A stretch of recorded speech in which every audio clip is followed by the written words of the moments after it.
ስጋው እንደ ሕፃን ስጋ ይለመልማል እየፈረሰ እየወደቀ ጥፍሩ ማከክ አቅቶት በገል እየፈቀፈቀ ደም አልቆ እጅ እየወጣው እየተላ የነበረው ያ ሰው ስጋው እንደ ሕፃን ስጋ የሚለመልምለት የሚራራለት ምን ቢገኝለት? መልአክ ቢገኝለት። መልአክ አስፈልገኝም እንዴት ትላለህ? መዳንህን እንድትወርዝ የሚያግዝህ ከሆነ ያስፈልጋል አያስፈልግህም? ግልጽ የእግዚአብሔር ቃል እኮ ነው የማይታበል። ለመዳንህማ መልአክ ያስፈልጋል። ይኸው ሁሉ መዳንን ይወርሱ ዘንድ ለማገዝ መንግሥተ ሰማያት እንድንገባ ያግዙና ይረዱና። እና አንድ ሰንበት ተማሪ ጩልሌ አንዱን ፕሮቴስታንት ይጠይቀዋል። አንተ አለው አቤት። ጳውሎስ እዚህ ገላትያ 6 ላይ እኔ ለዓለም ከተሰቀልኩበት ዓለምም ለእኔ ከተሰቀለበት ከኢየሱስ ክርስቶስ መስቀል በቀር ሌላ ትምክህት ከኔ ይራቅ ይላል። ጳውሎስ ለዓለም ተሰቅሏል እንዴ ብሎ ጠየቀው። ምክንያቱም እኔ ለዓለም ተሰቀልኩበት ይላል ይላል። አዎ ላንብበው፣ አንብበው፣ ወረድ ብዬ ላንብበው፣ አንብበው። አነበበ፣ ወረደ፣ ከፍ አለ። ነገሩ ባይገለጥለት ምን አለ መሰላችሁ? በጣም ያሳዝናል። ጳውሎስ ገና ዛሬ ሰዓት አለላችሁ ምን አላላውቀውም ቢ እኛ እኮ እንነግረው ነበር። እንኳን በሊቃውንቱ በሰንበት ተማሪው እንደኔ ባለ መናኛው የሚነገረው ነበር። ጳውሎስ ገና ዛሬ ሰዓት አለላችሁ።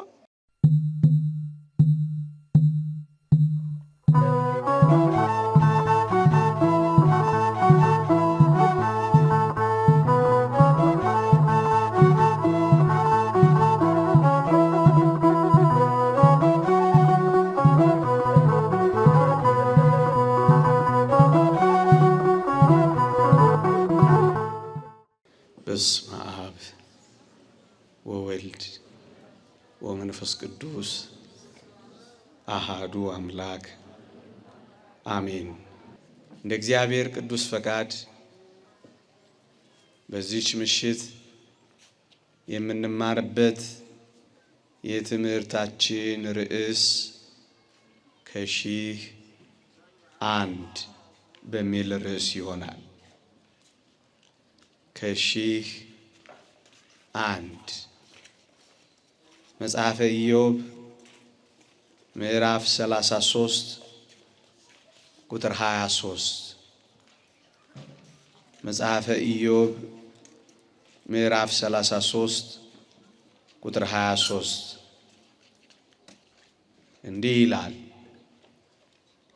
የቀናውን መንገድ ለሰው ያስታውቀው ዘንድ ከሺህ አንድ የሚተረጉም መልአክ ቢገኝለት እየራራለት ቤዛ አግኝቻለሁና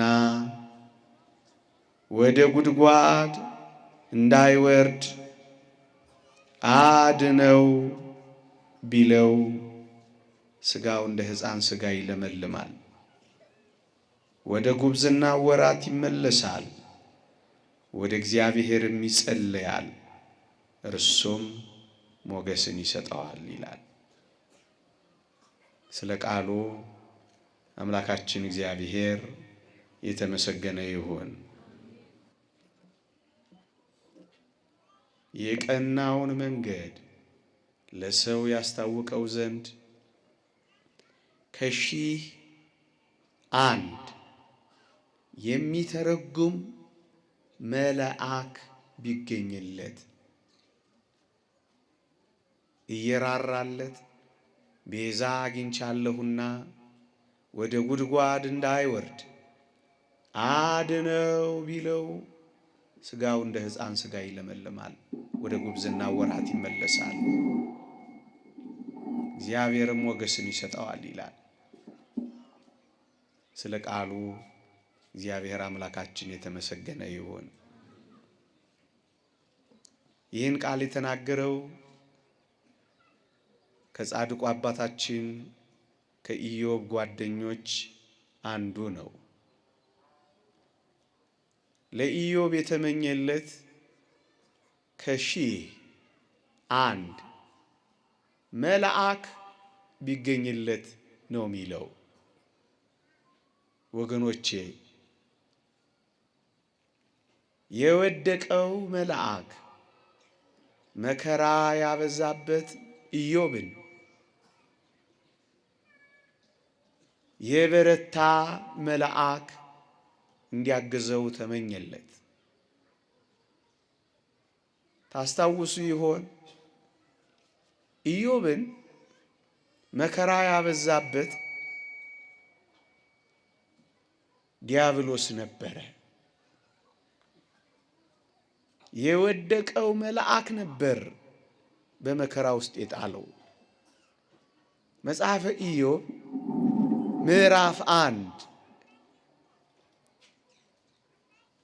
ንባብ ስትጀምሩ የእግዚአብሔር ልጆች በእግዚአብሔር ፊት ለመቆም መጡ ይልና ሰይጣንም ደግሞ መጣ ይላል። እግዚአብሔርን እንዲህ አለው፣ ኢዮብ እኮ የሚያመሰግንህ፣ ኢዮብ እኮ የሚያመልክህ፣ ኢዮብ እኮ የሚያከብርህ ሀብቱን ባርከህለታል፣ ጤናውን ሞልተህለታል፣ በልጅ ጎብኝተኸዋል። ኢዮብ እንዴት አያመልክህ አለና ኢዮብን ማሳጣት ጀመረ በእግዚአብሔር ፊት። ማን? የወደቀው መልአክ ዲያብሎስ። በእውኑ ባሪያዬ ኢዮብን አየኸውን አለው።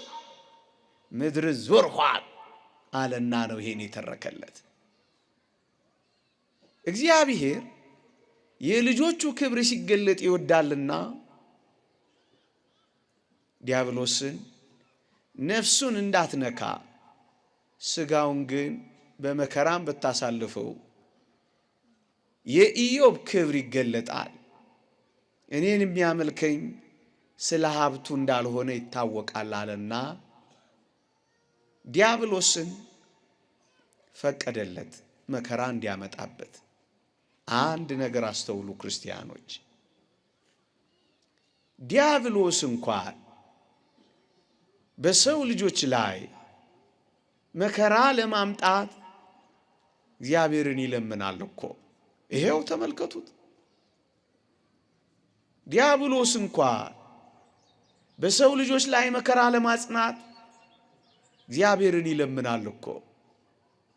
ለምኖ አስፈቅዶ ዲያብሎስ በሰው ልጆች ላይ መከራ ማምጣት ከቻለ እናንተ ኦርቶዶክሳውያን ያልወደቀው ቅዱስ ገብርኤል ንቁም በበህላዌነ እስክንረክቦ ለአምላክነ አምላካችንን እስክናውቅ ጸንተን ንቁም ያለ ቅዱስ ገብርኤል ለምኖ አስፈቅዶ ከመከራ ማዳን አይችልም ተብሎ ይታማል። የወደቀው ለምኖ የወደቀው አስፈቅዶ በሰው ላይ መከራ ማጽናቱን የሚያምኑ ሰዎች ያልወደቀው የከበረው ለምኖ አስፈቅዶ ከመከራ ማዳን አይችልም ሲሉ ምን አይነት ሕሊና ያላቸው ነው የሚመስላችሁ? ለወደቀው የተቻለው ለከበረው ይነፈገዋል። ላልጸናው የተሰጠው ለጸናው ይከለከላል ብላችሁ ታስባላችሁ? አንድ እናንተ ፍረዱ። የወደቀው ለምኖ ማረክ ከቻለ ያልወደቀው መለመን አይችልም፣ ያልወደቀው ማስፈቀድ አይችልም ማለት ምንኛ ክህደት ነው ወገኖቼ። ይሄንን በሌላ ማስረጃ ላሳያችሁ። ጌታ በወንጌል በሉቃስ ወንጌል ምዕራፍ 22 ላይ ቅዱስ ጴጥሮስን እንዲህ አለው፣ ስምዖን ስምዖን ሆይ ሰይጣን እንደ ስንዴ ሊያበጥራችሁ ለመነ ይልላችኋል። ይኸው ማረጋገጫ። ሰይጣን እኮ ሰውን ለመጉዳት እግዚአብሔርን ይለምናል። እናንተ እንዴ ሰይጣን መለመን ከቻለ ሚካኤል መለመን ተነፈገው?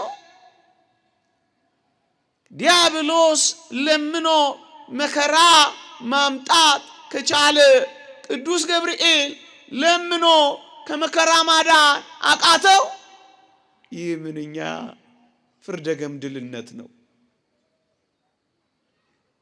ይኸውላችሁ ለምን አስፈቀደና የኢዮብ ክብር እንዲገለጥ እግዚአብሔር ፈቀደለት። ደዌ ዘእሴት የክብር ደዌ እንዲመጣበት ፈቀደለት። ልጆቹን 10 ልጆቹን መታበት፣ ንብረቱን አጠፋበት፣ በቁስሉ መታው፣ ሚስቱን አከፋበት። ምንም ነገር ሳይቀረው ባዶውን ብቻ ከደዌው ጋር ብቻ ኖረ። ምን አይነት እጅግ የተከበረ ታላቅ ሰው ነው! ሚስቱ እንኳን ሳትቀር ጀርባውን አዞረችበት። የረዳቸው ሰዎች እንኳን ሳይቀር እሱ ሲመጣ እነሱ ይሸሹት ጀመረ። እንደዚህ አይነት ሰው ሆነ።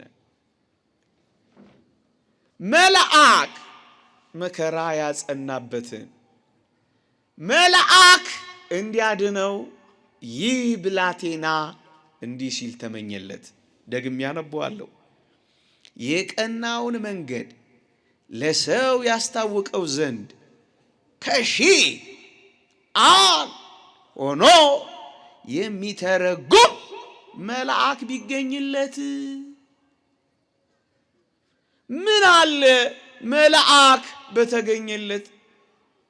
ከዛስ እየራራለት ቤዛ አግኝቻለሁና ወደ ጉድጓድ እንዳይወርድ አድነው ቢልለት፣ ያኛው አጥፋው አለ አድነው ሚል ቢገኝለት፣ ስጋው እንደ ሕፃን ስጋ ይለመልማል፣ እየፈረሰ እየወደቀ ጥፍሩ ማከክ አቅቶት በገል እየፈቀፈቀ ደም አልቆ እጅ እየወጣው እየተላ የነበረው ያ ሰው እንደ ስጋው እንደ ሕፃን ስጋ የሚለመልምለት የሚራራለት ምን ቢገኝለት? ምን ቢገኝለት? ምን ቢገኝለት? መልአክ ቢገኝለት። ይህ መልአክ ቢገኝ ምን ይለዋል? ይራራለትና እግዚአብሔርን ምን ይለዋል? አድነው ቢለው፣ አያችሁ፣ አጥፋው አለው። ሩሩ መልአክ ደግሞ ቢገኝለት አድነው ይልለታል ብሎ ተመኘለት። አያችሁ ወገኖቼ፣ አድነው የሚል መልአክ ቢገኝለት ስጋው እንደ ሕፃን ስጋ ይለመልማል፣ ወደ ጉብዝና ወራት ይመለሳል፣ ወደ እግዚአብሔርም ይጸልያል፣ እግዚአብሔርም ሞገስን ይሰጠዋል አላ። መልአክ ቢገኝለት ምን ይልለታል? ይራራለታል። ወገኖቼ ሁለተኛ ጽኑ እውነት ይዘን እንለፍ። እነሆ መልአካችን ይራራልናል። እነሆ ሚካኤል መልአካችሁ ይላል የቤተ ክርስቲያናችን መጽሐፍ። ና ሚካኤል መልአክክሙ፣ መልአካችሁ እኮ ይራራላችኋል። ክርስቲያኖች እየራራለት የሚለውን ቃል አያችሁ። ያኛው ጨከነበት። ከሺህ አንድ ደግ መልአክ ደግሞ ቢገኝለት ይራራለታል። ይሄን በምሳሌ ላስረዳችሁ። ትንቢተ ኢሳይያስ ምዕራፍ 6 ላይ ልውሰዳችሁ።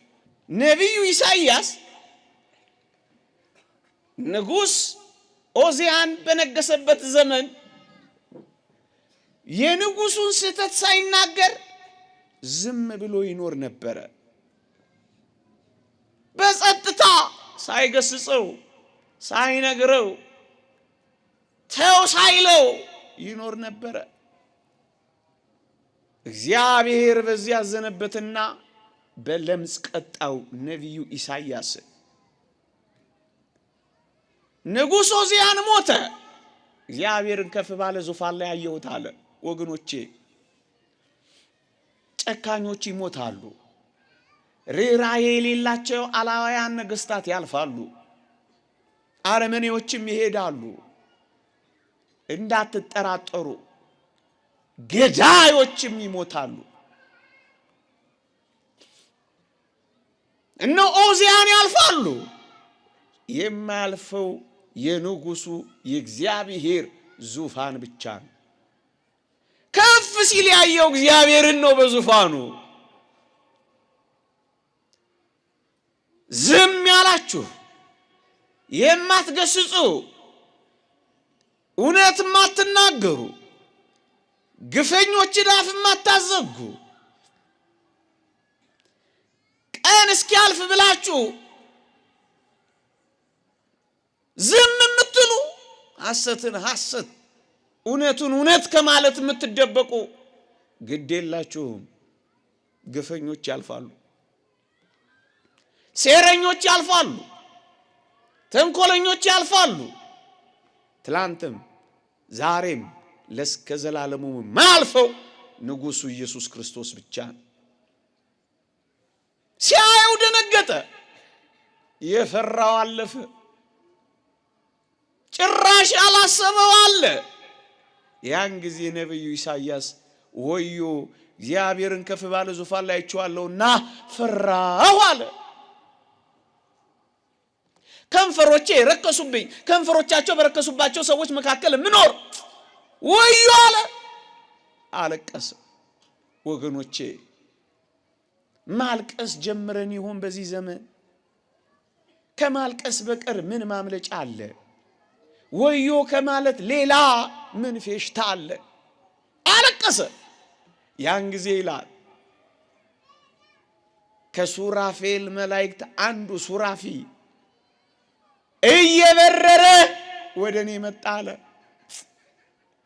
እግዚአብሔር ሂድ አላለው። ለቅሶውን ሲያየው አላስቻለው። አንድ መልአክ እኮ ነው። በጉጠት ፍም ያዘና እየበረረ ወደ ነብዩ ወደ ኢሳይያስ ገሰገሰላቸዋል። ምን አርጎለት? እንባውን ሲያየው አላስቻለውማ። ለቅሶውን ሲያየው አላስቻለውማ።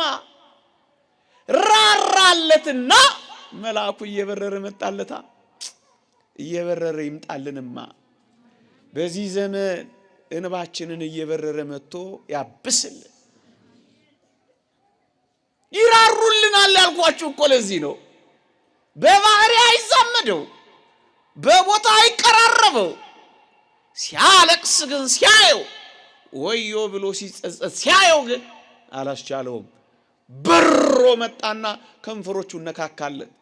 በቃ ምንድነው የሚያሳየን? መላእክት አይችሉም። እኛ ስንጎዳ ስናዝን አይችሉ፣ በረው ይመጣሉ፣ እንባችንን ያብሳሉ፣ ጸሎታችንን ያሳርጋሉ፣ ብሶታችንን ያርቃሉ። እየራራለት የሚለው ቃል ይህንን ነው የሚያሳየው።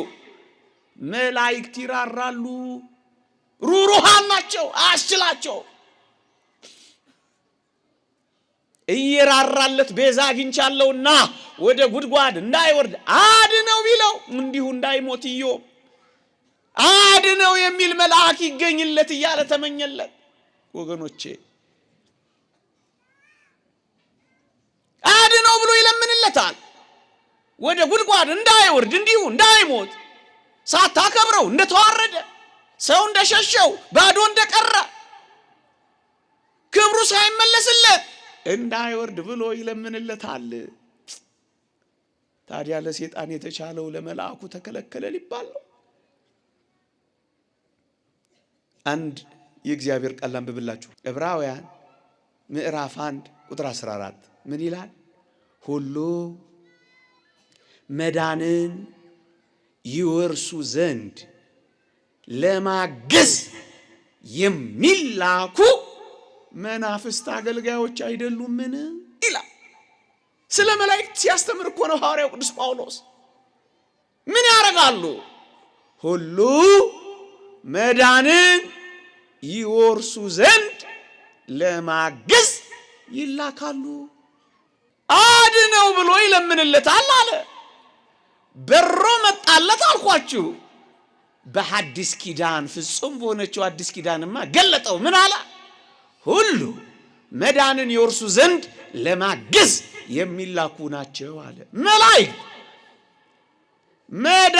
መዳናችንን እንድንወርስ የሚያግዙን ናቸው ኦርቶዶክሳውያን። መልአክ አያስፈልገኝም እንዴት ትላለህ? መዳንህን እንድትወርስ የሚያግዝህ ከሆነ ያስፈልጋል አያስፈልግህም? ግልጽ የእግዚአብሔር ቃል እኮ ነው የማይታበል። ለመዳንህማ መልአክ ያስፈልጋል። ይኸው ሁሉ መዳንን ይወርሱ ዘንድ ለማገዝ መዳናችንን እንድንወርስ መዳናችንን እንድንፈጽም መንግሥተ ሰማያት እንድንገባ ያግዙና ይረዱና ይደግፉናል። ጄሮም የተባለ የቤተ ክርስቲያናችን ሊቅ ትንቢተ ኢሳይያስን ሲተረጎም ምን አለ? ክርስቲያኖች በጸሎት ሲቆሙ አለ መልአካቸው አብሮ አጠገባቸው ይቆማል። እጆቻቸውን ሲዘረጉ አብሮ ይዘረጋል። ማረን ሲሉ ማራቸው ይላል። ያግዝሃል። ይሄንን እኮ ነው የሚለው።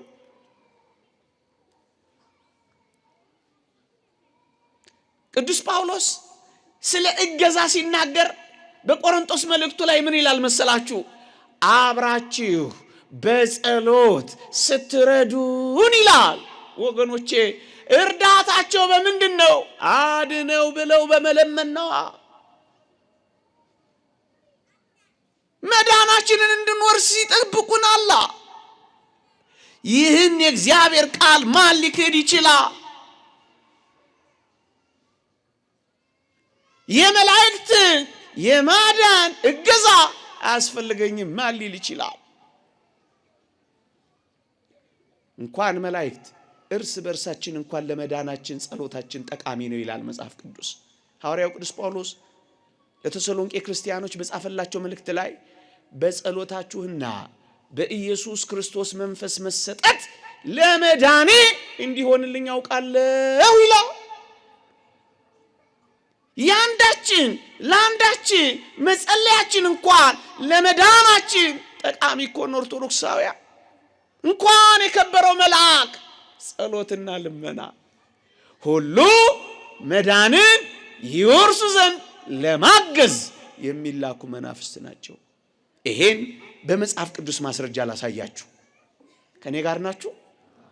ትምህርት ስለሆነ ማስተምረው ቀስ ብዬ የምናገረው ለዛ ነው። ጮሄባችሁ ከሆነ ይቅርታ አድርጉልኝ። እየገባችሁ ነው? ግልጽ ነው? እሰይ። አሁን ደግሞ የበለጠ ግልጽ ይሆንላችኋል። ሁሉ መዳንን እንዲወርሱ የሚያግዙ ናቸው አላልኳችሁ? ይሄን በሐዲስ ኪዳን ማስረጃ ልስጣችሁ። መነሻችን አንድ መልአክ ከሺህ ቢገኝለት እየራራለት ቤዛ አግኝቻለሁና አድነው ቢለው ስጋው እንደ ሕፃን ስጋ ይለመልማል፣ ወደ ጉብዝና ወራት ይመለሳል ነው የሚለው። አድነው ቢለው ቢያግዘው ቢለምንለት ሁሉ መዳንን የወርሱ ዘንድ ለማገዝ የሚላኩ መናፍስት አገልጋዮች አይደሉምን? ይሄን በማስረጃ ላሳያችሁ።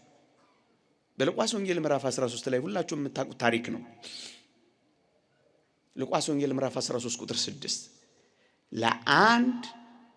ለአንድ ሰው በወይን አትክልት የተተከለች በለስ ነበረችው።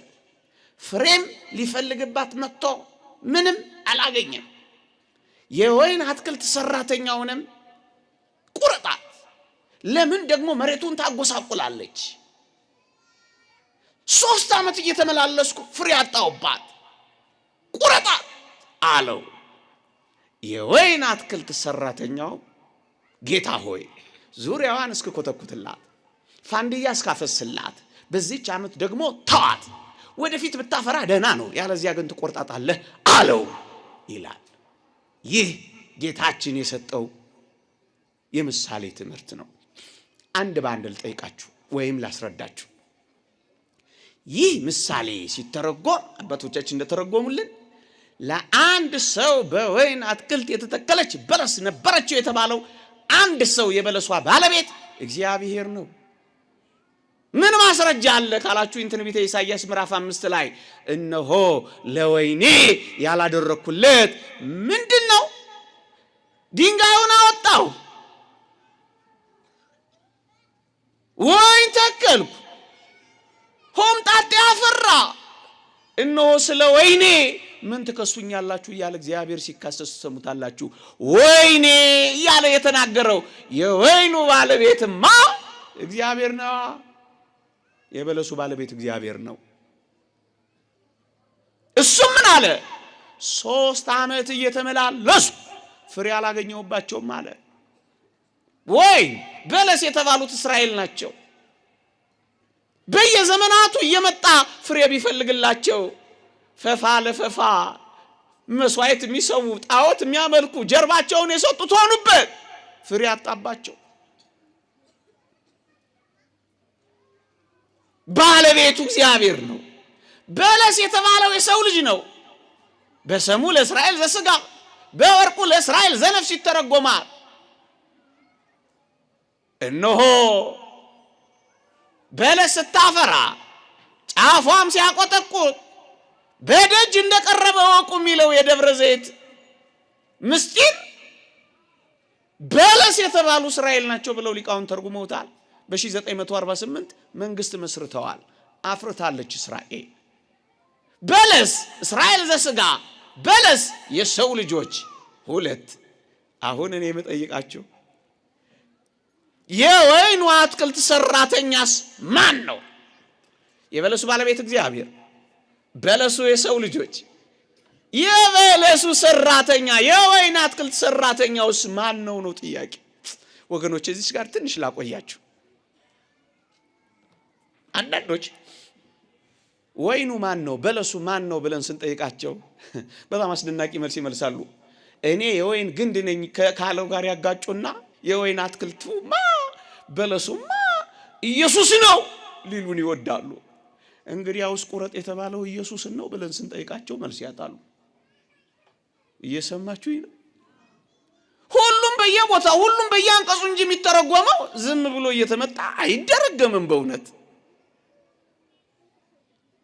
እስኪ ባለቤቱ ላይ ከተስማማን በለስ የሚለው ላይ ከተስማማን በጣም የሚያነጋግረን የወይን አትክልት ሰራተኛ የተባለው ሰራተኛው ማን ነው?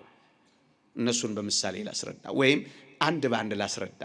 ይውላችሁ መጽሐፍ ቅዱስ ላይ እንዲህ ይላል፣ ለእያንዳንዱ በለስ ለእያንዳንዱ ሰው ያለው ሰራተኛ ማን ነው? የሚያገዘው ማን ነው ካላችሁ የእግዚአብሔር መልአክ ነው። ምን ማስረጃ አለ ካላችሁ ማቴዎስ ወንጌል ምዕራፍ 18 ቁጥር 10 ላይ መላእክቶቻቸው ዘውትር በሰማያት ያለውን የአባቴን ፊት ያያሉላችኋለሁ ይላል። መላእክቶቻቸው ነው የሚለው።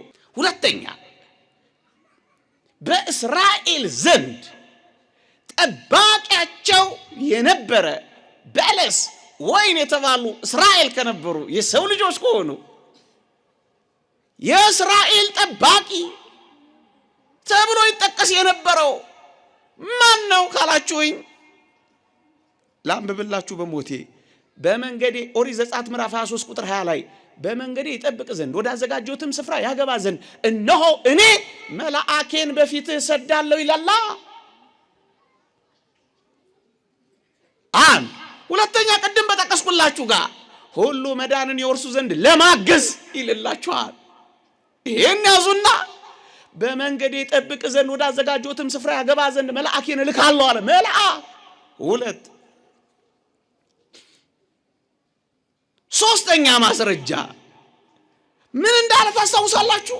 ዙሪያዋን እስክኮተኩታት ፋንድያ እስካፈስላት ንፋሱን እስክከላከልላት አረሙን እስክነቅልላት በዚች ዓመት ደግሞ ተዋት ብሎ ነው የተናገረው። እገዛ ነው እገዛ አይደለም። ዙሪያዋን እስክኮተኩታት ፋንድያ እስካፈስላት ማለት እኮ ፍሬ እስክታፈራ ምን ላርጋት ነው? ልርዳት አይደለም?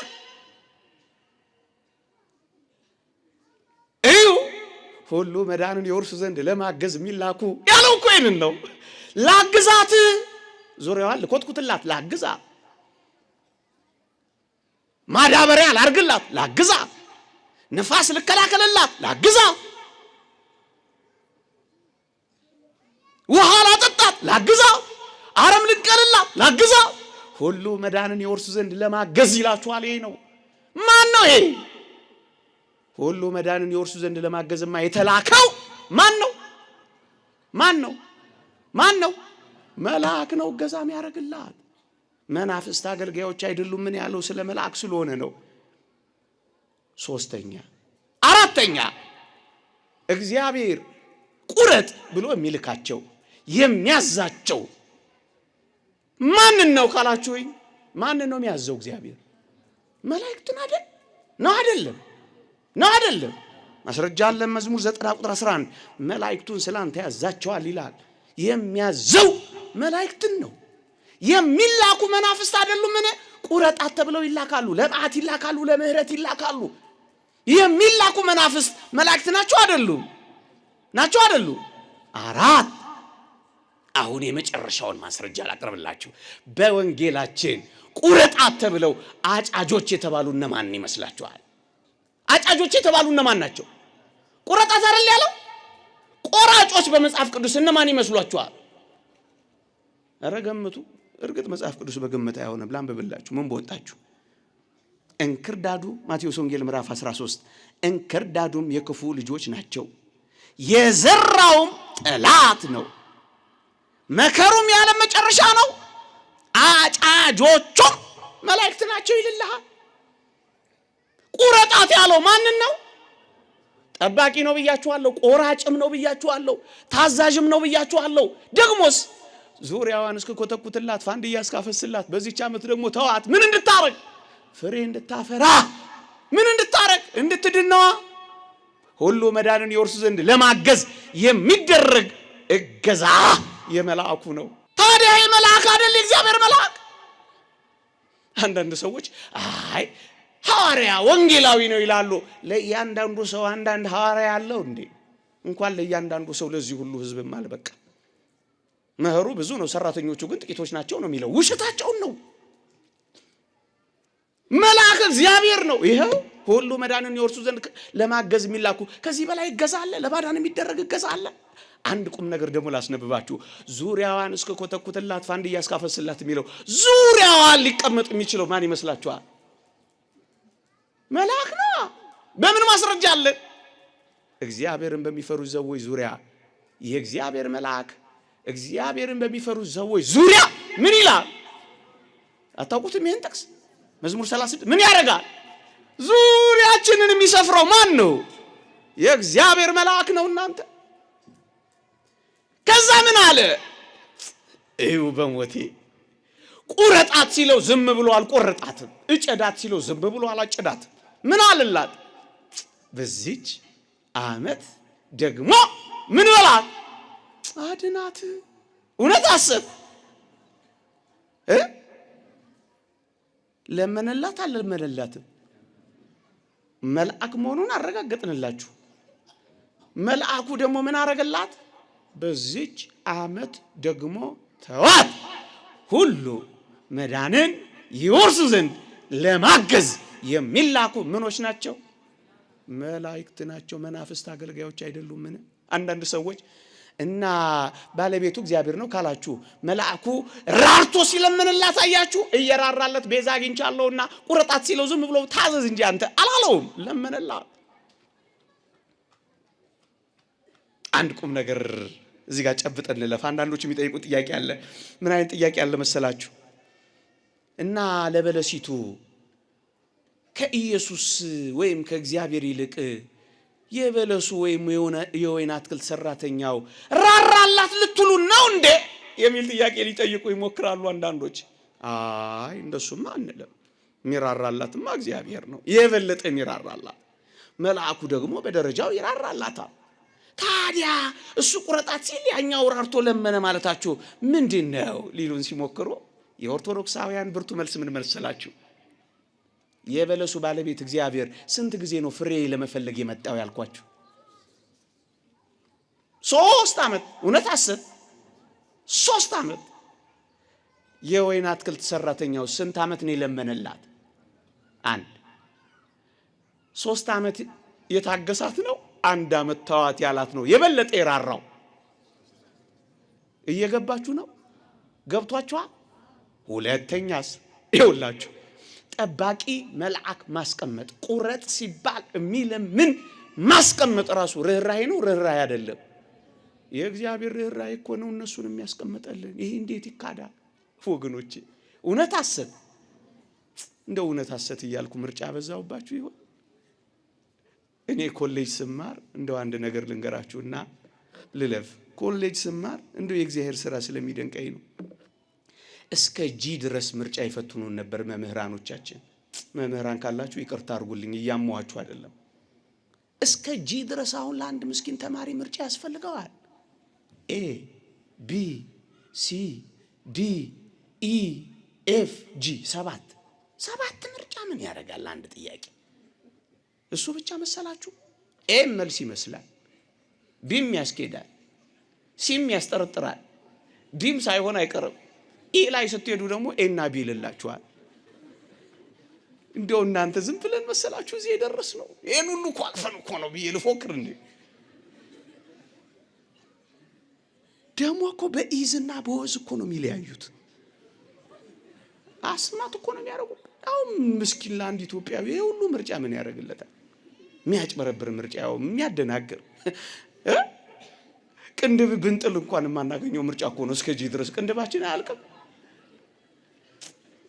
እኔ የሚደንቀኝ ቸር እግዚአብሔር ነው። ቸር መምህራችን እግዚአብሔር ነው። ምርጫ የማያበዛ መምህራችን እግዚአብሔር ነው። ስንት ምርጫ እንደሚሰጠን ታውቃላችሁ? እግዚአብሔር ስንት ይመስላችኋል?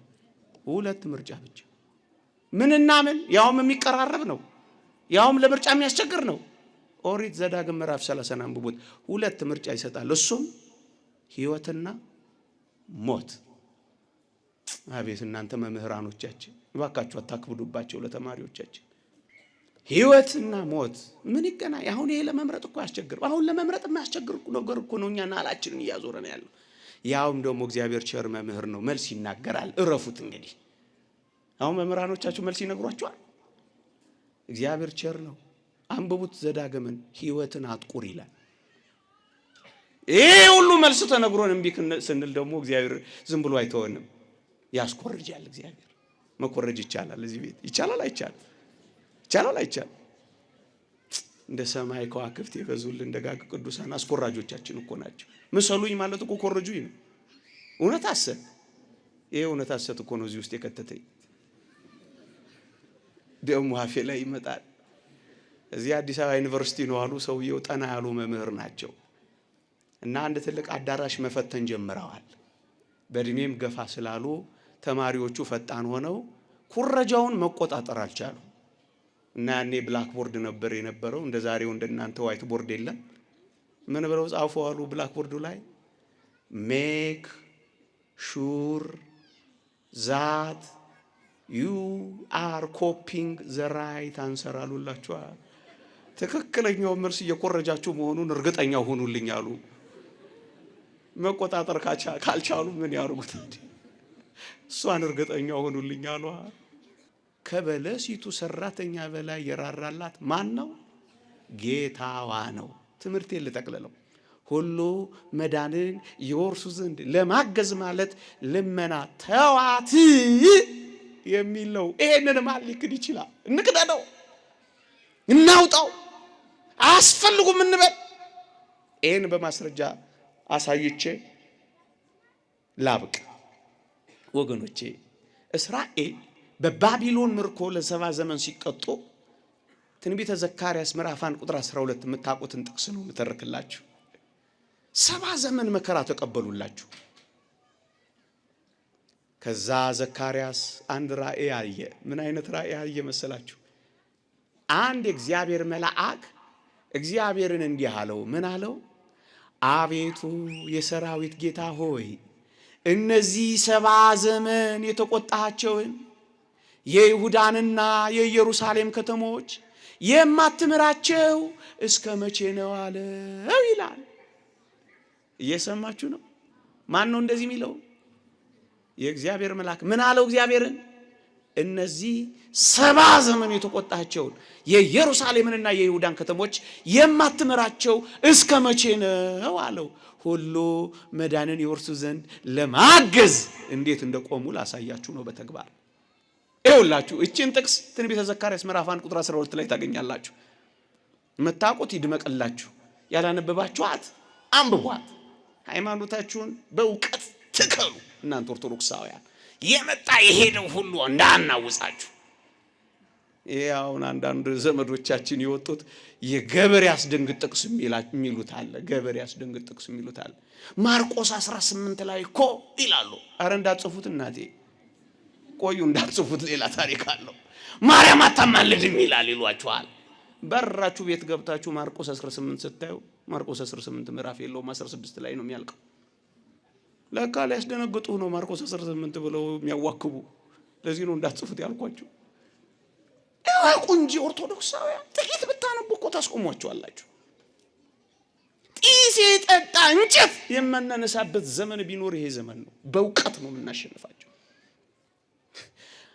ይሄ ጥቅስ አቤቱ የሰራዊት ጌታ ሆይ እነዚህ 70 ዘመን የተቆጣቸውን የኢየሩሳሌምና የይሁዳን ከተሞች የማትምራቸው እስከ መቼ ነው ያለው እኮ እግዚአብሔር መልአክ ነው። አንዳንዶች እስከ መቼ ነው እኮ ነው ያለው። ጊዜውን እኮ ነው ማወቅ የፈለገው መልአኩ። ረቡዕ ነው ዓርብ ነው መቼ ነው እኮ ነው የሚለው።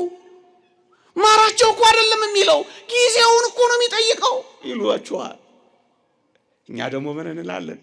አቤቱ ማለት ጊዜ ማወቂያ ነው የመለመኛ ብለን እንጠይቃቸዋለና። አቤቱ ብሎ ከጀመረ ልመናን የያዘው ወይስ ጊዜ መጠየቅ ነው የያዘው? አሁን እኔ መንገድ ላይ ብታገኙኝ አቤቱ ኢዮብ ሰዓት ስንት ነው ብትለኝ ይሄ አሳፍር እንዲህ ተብሎ ይጠየቃል? አቤቱ ማለት የምን ቃል ነው? አቤቱ የሰራዊት ጌታ ሆይ እነዚህ 70 ዘመን የተቆጣቸውን የኢየሩሳሌምና የይሁዳን ከተሞች የማትምራቸው እስከ መቼ ነው? ጊዜን ማወቅ አይደለም። እኔ ዞር ብዬ አሁን ጌታ ሆይ እስከ መቼ ትረሳኛለህ ብል ቀኑን ንገረኝ ማለቴ ነው ነው ወንድሞቼ? ምን ማለቴ ነው? ማረኝ አስበኝ ማለት አይደል? እስከ መቼ ነው ማትምራቸው ማለት ምን ማለት ነው? ማራቸው ሁሉ መዳንን የወርሱ ዘንድ ለማገዝ የሚላኩ መናፍስት አገልጋዮች አንድ አድነው ብሎ ሲጮህ ሁለት ይኸው የእግዚአብሔር መልአክ እግዚአብሔር በሰጠው መልስ ታውቁት የለ። እኔ ምን አገባኝ? እግዚአብሔር ምን እንዳለ ታውቃላችሁ? ከኔ ጋር ይነጋገር የነበረው መልአክ እንዲህ አለኝ ስበክ አለኝ አለ ዘካርያስ። ከዛስ እኔ እግዚአብሔር እንዲህ አለኝ ንገር አለ። እግዚአብሔር ምን አለው? እኔ ጥቂት ብቻ ተቆጥቼ ሳለሁ እነሱ ክፋትን ስላገዙ ባልተቸገሩ አሕዛብ ላይ ተቆጥቻለሁ ካለ በኋላ አሁን ግን በምህረት ተመልሻለሁ። ማራቸው ስላለ በምህረት ተመልሻለሁ አለላ። እና ታዲያ ጊዜን ማወቅ ፈለው ይሄ ውሸት ነው። ይሄን አያውቁትም። በጣም አስታውሳለሁ እዚህ መጽሐፍ ቅዱስ ላይ አንድ ጥቅስ አለ ገላትያ ላይ እና አንድ ሰንበት ተማሪ ጩልሌ አንዱን ፕሮቴስታንት ይጠይቀዋል። አንተ አለው አቤት ጳውሎስ እዚህ ገላትያ 6 ላይ እኔ ለዓለም ከተሰቀልኩበት ዓለምም ለኔ ከተሰቀለበት ከኢየሱስ ክርስቶስ መስቀል በቀር ሌላ ትምክህት ከኔ ይራቅ ይላል። ጳውሎስ ለዓለም ተሰቅሏል እንዴ ብሎ ጠየቀው። ምክንያቱም እኔ ለዓለም ተሰቀልኩበት ይላል ይላል። አዎ አንብቦ ወረድ ብዬ አንብቦ አነበበ፣ ወረደ፣ ከፍ አለ። ነገሩ ባይገለጥለት ምን አለ መሰላችሁ? በጣም ያሳዝናል። ጳውሎስ ገና ዛሬ ሰዓት አለላችሁ ምን አላውቀውም ቢ እኛ እኮ እንነግረው ነበር። እንኳን በሊቃውንቱ በሰንበት ተማሪው እንደኔ ባለ መናኛው የሚነገረው ነበር። ጳውሎስ ገና ዛሬ ሰዓት አለላችሁ ምን አለ። እኔ ሕፃናትን በሰንበት ትምህርት ቤት አስተምር ነበር። አንድ ጥያቄ ስጠይቃቸው ሁሉም ሕፃናት እጆቻቸውን ያወጡላቸዋል። መርጬ እሺ ሚሚዬ ስላት አላውቀውም ትለኛለች። ለካ አላውቀውም ለማለት እጅ ይወጣል። እናንተ ምን አለ እጃቸውን ቢያወጡልንና አላውቀውም ቢሉን እንነግራቸው ነበር እኮ። በምህረት ተመልሻለሁ። እየሰማችሁኝ ነው? ሁለት ነገሮችን ልናገር። አንዳንዶች ይት ያቀዋል መልአክ እኛ ምን ጸልየውን አስቆ ገብርኤልም ትጸልያላችሁ የሆነ ገብርኤልም ትጸልያል። አሁን ገብርኤልን ስትቦታ ልትቆራርጡት ነው ይሉላችኋል ምስኪኖች። መጽሐፍ ቅዱስ እንዲህ ይላል በአንድ ኃጥእ መመለስ በሰማያት ታላቅ ደስታ ይደረጋል ይላል አይልም? በሰማያት ጉባኤ ታላቅ ደስታ የሚደረገው የአንድ ኃጥእ መመለስ በሰማይ ጉባኤ በመላእክትና በቅዱሳን ፊት ቢታወቅ ነው ባይታወቅ ነው? ቢታወቅ ነው ባይታወቅ ነው? ታወቃል።